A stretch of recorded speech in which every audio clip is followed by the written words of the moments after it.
Hi guys, James at Rampant Lion Reviews again for you today with another beer review. For this one we are going to head down to England once again, and we're going to return to a brewery that has featured on the channel a couple of times before. These guys are very well respected, particularly when it comes to the New England Hazy IPAs, one of the hype breweries I guess you could say, and we're going to have a look at my second dedicated review for these guys, and it is going to be my fourth overall involving this brewery. I've had two collaboration beers involving them as well. But this is a style of beer that they're not commonly known for, but I've heard from the English beer tubers that this is a very nice example, and it's a style that I've been getting really into again over the last little while. So for this review we are going to return to Cheltenham in Gloucestershire, fairly close to Bristol in the southwest of England, and we're going to have a look at my fourth beer, or my fourth review, involving Deya Brewing Company. So this one is called the Tappy Pills. It comes in at 4.4% ABV, and this one I think will be very nice. I've heard from the English guys, like I said,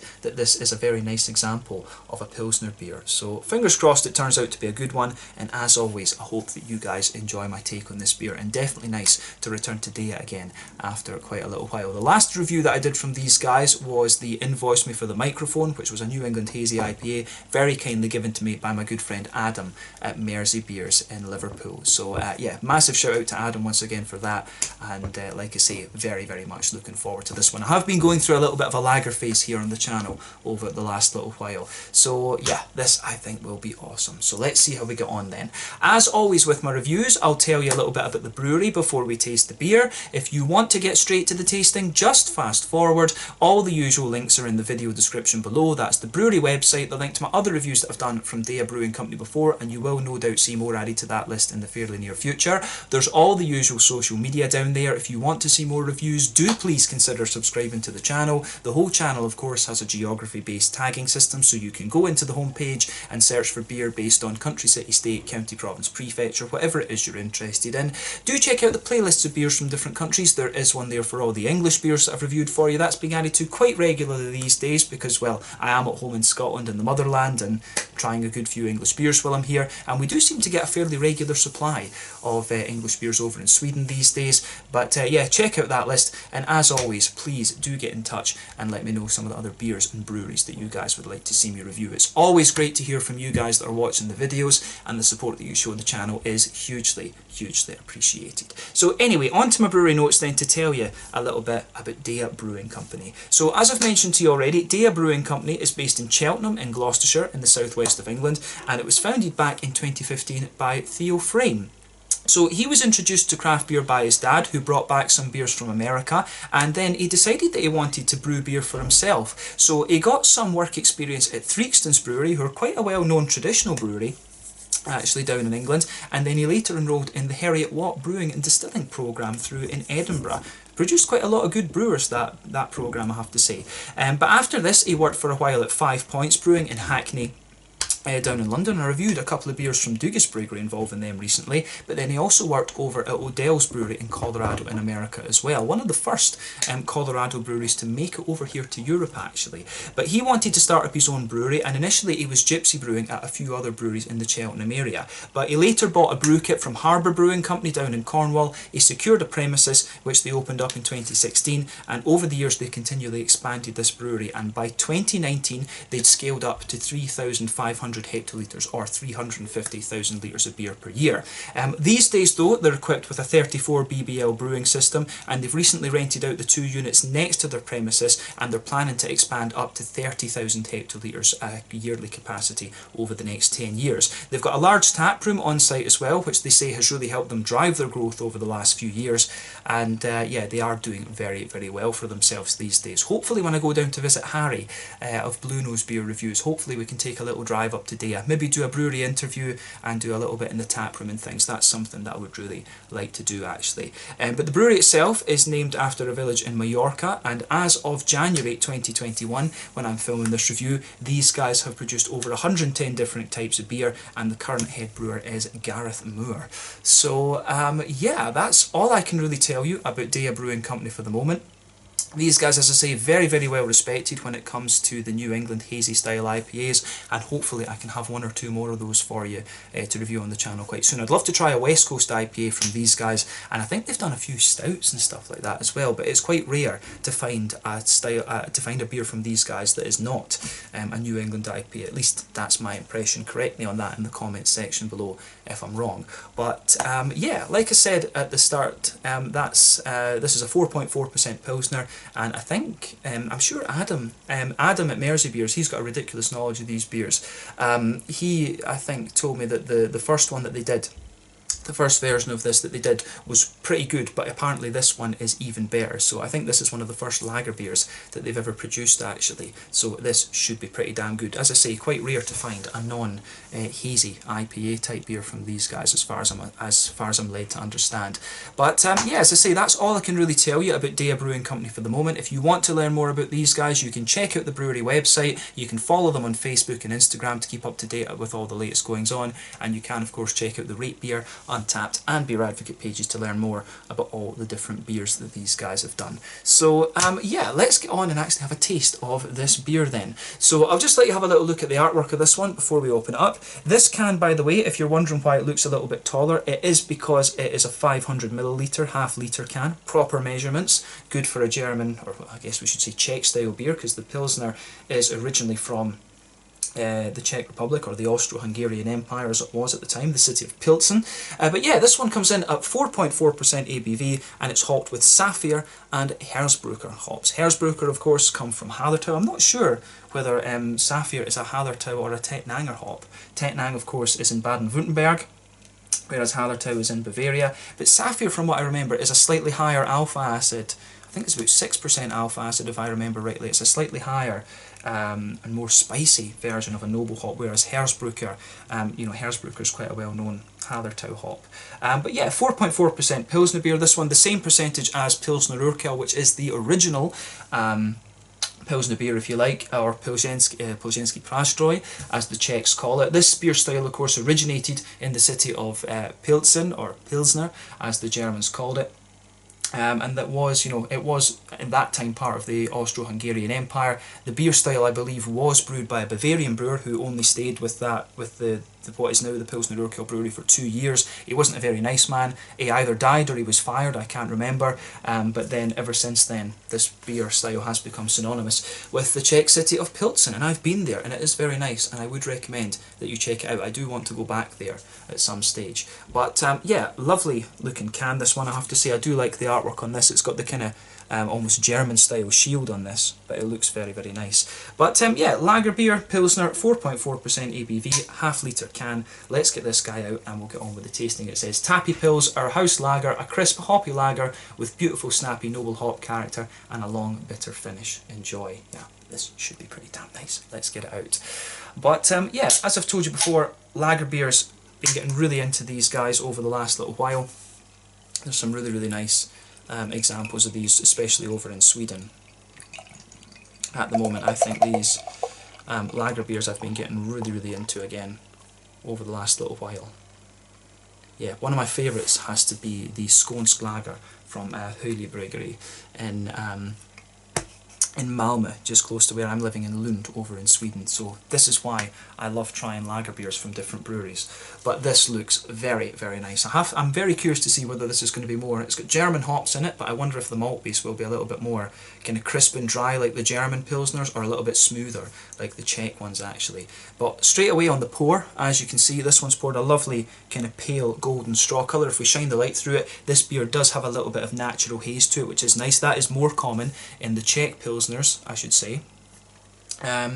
But yeah, this one you can see it's poured with about a half finger of a frothy, I would say perfect white head on this one. There's one or two big bubbles sticking towards the side of the glass there, a few little ones going up towards the bottom of the head, and as you can see, if I put my fingers behind the glass there, it does have a nice little bit of natural haze to it, almost like a New England Pale Ale or something like that, to be honest with you. But I guess it wouldn't be Deya if it wasn't hazy. They love their haze. But yeah, I just realised I've got a Pilsner Urquell tankard up on the windowsill there that I could have washed out and used for this review, because it is a half-litre can, this one. I was thinking this was a 440 when I picked it up to do the review, but we live and learn, we live and learn. I do like my tulip glasses though, these are the best all-rounders for lots of different styles. But yeah, I really like how this one goes together in terms of its appearance. It certainly looks the part, Czech style Pilsen from its appearance, but let's have a look at the aroma and see how we get on. Oh, yeah. The thing that I think we should always do with these kind of lager beers is they should be rated in terms of authenticity. Now, I feel in recent years, and I've said this in many reviews, the German lager beers have not had as much attention as they should have. You know, it's a very technically demanding style of beer to brew. So this is you know, for me to produce a good Pilsner is the kind of mark of a good, you know, a really good brewer. And I can tell straight away from this one is going to be extremely authentic. This is what we want. We don't want these beers to do, you know, mad, crazy things like we want with the IPAs, you know. These beers have to be authentic in my mind. Although in fairness, putting a little bit of New World hop in some of these Pilsners and stuff, there's nothing wrong with that. There's nothing wrong with that at all. So you want the authenticity to them, but sometimes a wee bit of the New World fruitiness adds a nice little touch actually. You know, Ektapils from OO Brewing and you know, Fin Pilsner from Hylje Brewery over in Sweden. Those are two very nice examples of that actually. But yeah, the aroma out of this beer is absolutely awesome. I'm getting thirsty with just wanting to try this, but yeah. Straight away with this one you can smell that lovely soft white bready base to the beer, which is I think maybe a little bit of Munich malt or maybe a bit of a kind of straight lager malt, but you can smell that kind of crisp German Pilsner malt coming out of this one. You can smell that straight away. It's just got a little bit of that crispness to it. So soft, like I say, soft white bready notes. I wouldn't be surprised. It smells kind of like one of the other lagers that I had recently from Overtone Brewing in Glasgow actually. That had a UK lager malt in it. I wouldn't be surprised if there's a wee bit of that in here, but I think there is a German malt in here as well. Pretty sure about that. But yeah, it's got a lovely kind of Pilsnery malt quality to it. It's got a soft kind of white bready note, and it's that bready note that I think is a UK lager malt. But it smells lovely. This soft kind of fluffy white bread, bit of kind of crispness in there as you would expect. And that's definitely German or Czech. It's got that real crispness to it, but you do get a wee bit of a McVitie's kind of digestive biscuity sort of thing coming out of this one, which is exactly what you want. So yeah, the malt base is very, very nice and very, very authentic on this one, even though it's got that little bit of a kind of English lagery sort of breadiness to it. It comes across very nicely. On the hoppy side of things, you get a little bit of that soft earthiness that you would expect of German noble hops. You've got a nice floral aromaticity coming out of this one. It's actually quite a smooth floral aromaticity. I mean, if you used a Czech Žatec hop, that would give you quite a spicy floral aromaticity. The Slovenian Styrian Goldings, they would give you more of a deep aromaticity, but the German ones I think is quite bright, to be honest with you. It's quite bright and the aromaticity is a little bit more pungent on those ones. Like I say, that's one of the kind of trademarks of the noble hops. It's got a lovely soft kind of grassy component to it as well, and overall when it comes to the green side of this beer, I would say that it really leans towards a kind of it leans more towards the kind of grassy side of things, to be honest with you, which is quite nice, and that makes sense from the two German hops in this one. Although I am surprised it doesn't have a wee touch more spice to it from the Saphir hop that's in this one, because usually that's a little bit more spicy than the Hersbrucker and the Harlotau hops generally. Yeah, on the fruity side of things, it's what you'd expect. I mean, there's a few kind of appley sort of peary esters to this one. You do get a bit of that lemony, grassy sort of thing out of it, and a wee bit of, you know, it's just got a wee bit of a peary thing. But it comes across very, very nicely, this one. Apples and pears, a little bit of that kind of lemony, grassy sort of thing, which is what you'd expect. But yeah, let's have a taste of this beer and just see how we get on. Very, very curious to see what this one has in store for us. So yeah, this one is the Tappy Pils, 4.4% Pilsner beer, lager beer, from Deya Brewing Company down in Cheltenham in Gloucestershire in England. Really, really looking forward to this. Big shout out to the guys at Trembling Madness. Make sure you check them out. Let's get stuck in. Slàinte, skål, cheers.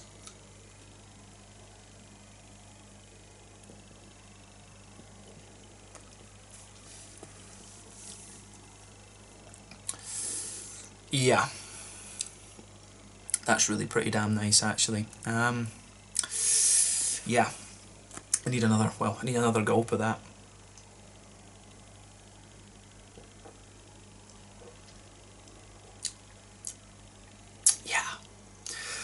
that is very, very nice. I'm going to say straight away, thumbs up to Deya Brewing Company for this one. This beer is just going to get tanned. Going to be straight away with that. So easy to drink, but very, very nicely done. It's one of the softer Pilsner beers that I've come across actually. It does have a wee bit more of the kind of, in the malty side of things, it does have a wee bit more of the kind of Czech smoothness to it rather than the sort of German crisp and dry qualities. But there's nothing wrong with that. Nothing wrong with that. This is more like a Czech Pilsner for me than it is a German one.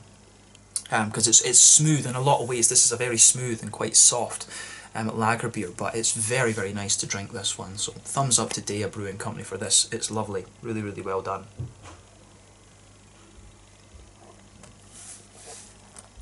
And remember, definition of a lager beer is a cold fermentation. So usually, if I remember rightly, about 10-11 degrees Celsius that these things will ferment at, bottom fermenting yeast. So yeah, and it's the lager beers are more sensitive than the ales, absolutely. So that's why these are definitely more technically demanding. But yeah, this is very, very well done. Let's try and break down the flavour of this one for you then. But it certainly has my approval, absolutely. So straight away with this beer, you can feel that nice, soft, white bready quality just blanketing the middle of your palate there. It's got a little bit of fluffiness to it, but the thing you'll notice in the middle of the palate is that the dryness, the kind of crispness that you get out of this beer, it does build a little bit the further you go into the aftertaste. I still wouldn't consider this beer dry and crisp enough to be a German Pilsner. I would definitely say it's got a little bit of the kind of Munich Helles type quality to it. It's got a little bit of that to it, but it really does, it comes across as more sort of Czech and soft, but at the same time, it's not quite as thick in some ways as the Czech ones would be, and I think that's, I'm pretty sure they've used like an English lager malt in this one, and the English lager malts are pretty nice actually. The English are, you know, Maris Otter, some of these lager malts are very, very nice, I have to say. I've never been such a massive fan of the English hops, right enough, in light beers. In the dark beers they can work very, very well, but yeah. This one, I think the English, I'm pretty certain there is an English lager malt in this, and it just, it works, it really does work actually.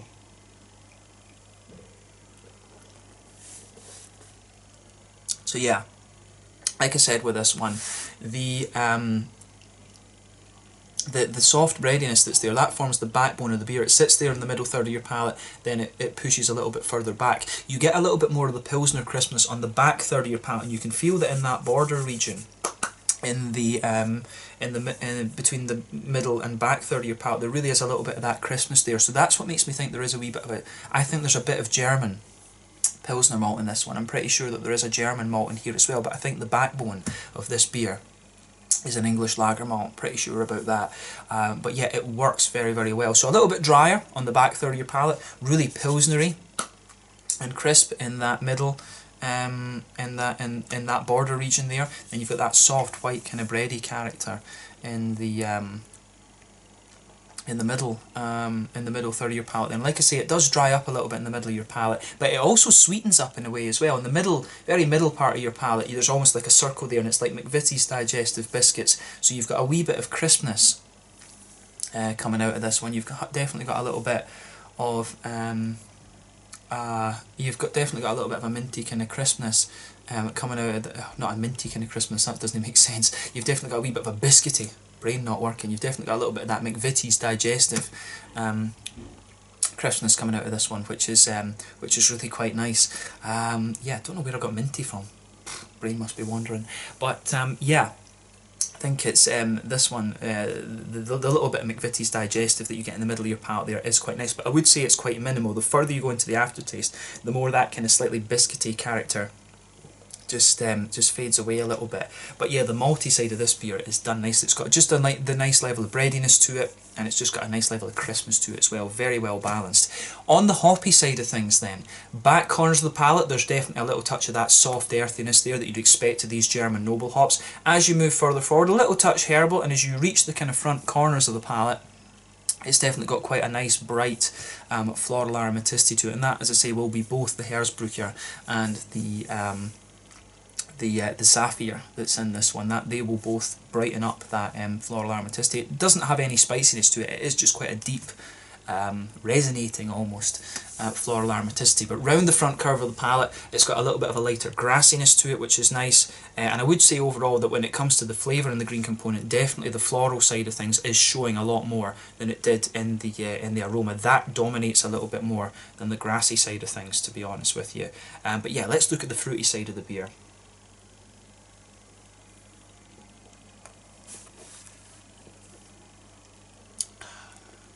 So yeah, on the fruity side of things then, this beer, it is kind of what you'd expect. As I always say, that front third of your palate, that's where you get that nice oily bubble where those juicy fruity esters just roll their way out of the beer. So if you go towards the back of that, if you go towards the kind of back of that there, you've got a nice little bit of a, how would you say, you've got a nice little bit of a more, you've got a bit of a slightly stronger citrusy note in there. It's almost like a wee bit of a dark lemony kind of citrus or something. That's at the very back of that front third of your palate. But as you move further forward, you start to get more of the appley kind of peary sort of things coming out of it. And as you reach the kind of front tip of your tongue, there's maybe a little teeny hint of a slightly limey note in there, which is kind of interesting. But yeah, apple and peary notes in there, and then a little bit of a kind of zesty lemon, kind of grassy sort of thing coming off this one. This beer does have a wee bit of a zest on the kind of front edge of the tongue. But yeah, this is a very nice example of a lager beer there. I like the fact that it's got a wee bit of that English lager malt in it. It lets you know, yeah, this is an English brewed beer. But other than that, it is quite nice. It's got a wee bit, as I say, it's got the smoothness of the Czech Pilsen beers, but it also has a wee bit of the breadiness of the Munich Helles, and that's given you that's from that English lager malt, which I heavily suspect is in here. But the hoppy side of this beer is definitely very German, and it does develop a little bit more of that German dryness that I was talking about the further you go into the aftertaste. But it gets a big thumbs up from me, this beer. I certainly wouldn't hesitate to drink that again. If we do an on-site video at Deya Brewing, this is definitely one of the beers that we will be tasting on that as well. I'd love to try this on tap and see what it's like there as well. And a half-litre can, definitely worth it from Deya in this sense. But yeah, on to the mouthfeel then, to round off the review.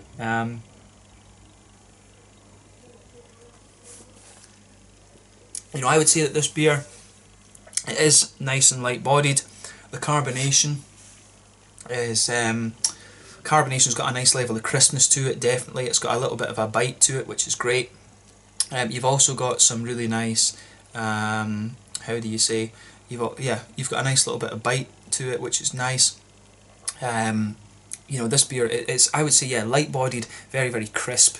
Not the crispest of pilsners, not the driest of pilsners that you're going to come across. It's got a wee bit of smoothness, but like I say, the dryness and stuff builds in this the further you go into it. In terms of the IBUs and things, I think this beer must be, it's got to be about 25 IBUs. There is a wee bit of hoppy bitterness to this one. Malt base, like I say, is very smooth. It's got a soft breadiness, a little bit of a crispness to it as well, which is great. And you've also got some light fruity characters in there as well. So I like how this goes together for sure. So big thumbs up to Deya Brewing Company for this one, and I can see why Adam in particular, he was the one that I spoke to about this beer, really enjoyed this one. So yeah, well done to Deya Brewing Company. They're nice light fruitiness on the beer as well.